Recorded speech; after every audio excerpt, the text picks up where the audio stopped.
Hello, everyone. The clip you're about to hear is from one of our exclusive Patreon episodes on a recent horror release, and just like all of our other episodes, it might include major spoilers for said horror release, so don't listen to it if you haven't already seen it. You've officially been warned. And if you'd like to hear the full episode, just head on over to patreon.com/horrorqueers and subscribe today. Without further ado, here is your exclusive Patreon clip.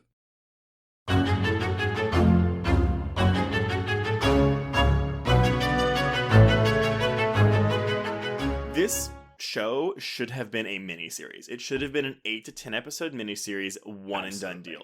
Yeah. And if you ever read the book, and listeners, if you have, this story is very much it's about Vic. I mean, Vic is the main character of the book, but it's also all about her and Charlie. And what's interesting, and I'm trying not to spoil too much, but what I read, the end of the series, like the 10th episode, is the first page of the book. Okay. Now, granted, the book is kind of told out of order. There's different time periods and stuff, but it opens with kind of the hook where it's like, this happens, and we're going to go back a little bit. It's like your least favorite narrative trope. but it's not in media res. It's not where it's like, oh, like there's this like really crazy climax happening and boom. It's like, oh, here's like one inciting incident, and we're going to go back a little bit to tell you about how we got here, but it's not like it doesn't have that same annoying effect that you don't like. But that all of the family drama with Vic is relegated to not even like when you're reading the book, it's not happening. Like it's like she tells you, like Vic, because you're in Vic's head in her chapters, she tells you about it, and her dad, she's just transferring her dad. Oh, the weird thing is too though, because the book is split between 3 time periods. Vic as a child in 86, Vic as a teenager in 90 something, and then Vic as an adult with her own child in 2008. Mm-hmm.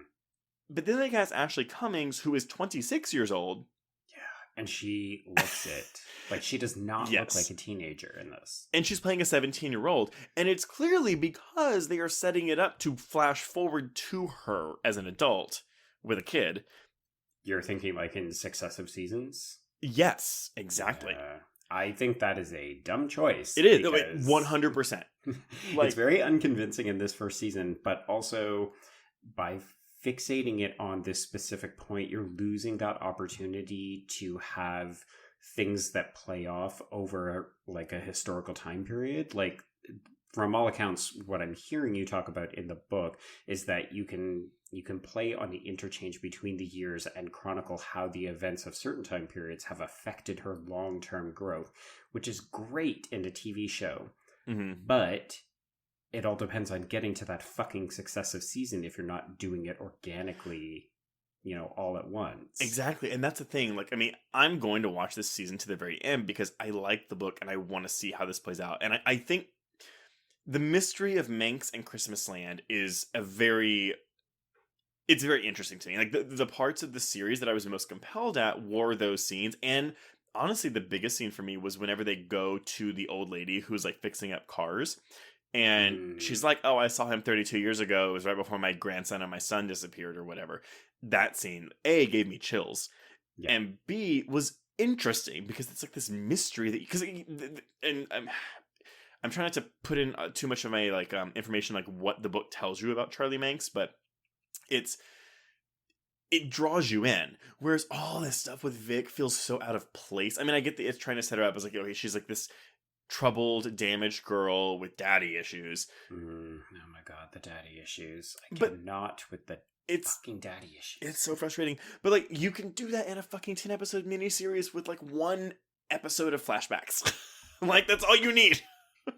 Okay, so question, and this may be me reading too much into the Joe Hill Stephen King connection. Yeah. But do you think that they took a look at how it played out and were like, oh yeah, we could do something like that? This doesn't play like it, though. I'm thinking about the movie adaptations of it. So the first film is set in their childhood, and then the second film will be them as adults. So it's like the first season of this show is her as a teenager, and the second series could be her as an adult.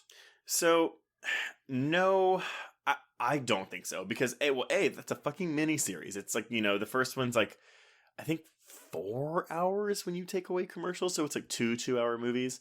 And then the most recent one, I think the first one is like almost 2.5 hours. And I think the second one, I don't know how long the second one then, but that's also a book that's 1,100 pages.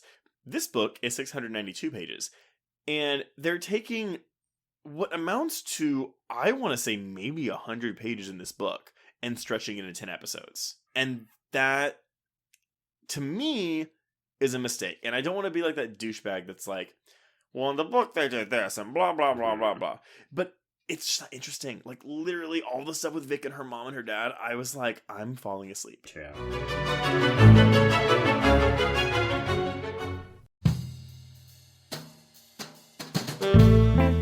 Get in, losers. This is the Lady Killers, a Feminine Rage podcast. I'm Jen. I'm Sammy. I'm Rocco. And I'm May. Our podcast is a tribute to the female-identifying killers in horror and more. Each episode will feature us, your Supreme Court of female murderers, discussing our favorite lady killers, from your Julias and Jennifers to your Carries and Christines. We'll tell her story, decide if it's good for her horror, and answer the most important question of all. Would we die for her? Join us on Thursdays as we pull on our sweaters, snatch our ice picks, sharpen our scissors, and honor the lady killers who live on the silver screen. No boys were harmed in the making of this podcast. Yet.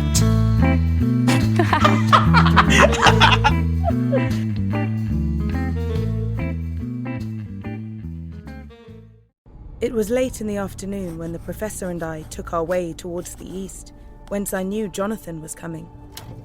Jonathan Harker has asked me to note this, as he says he is hardly equal to the task, and he wants an exact record kept.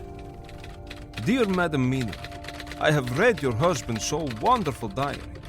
Strange and terrible as it is true. I will pledge my life on it. God preserve my sanity, for to this I am reduced. Safety and the assurance of safety are things of the past. I am in hopes that I shall see more of you at Castle Dracula.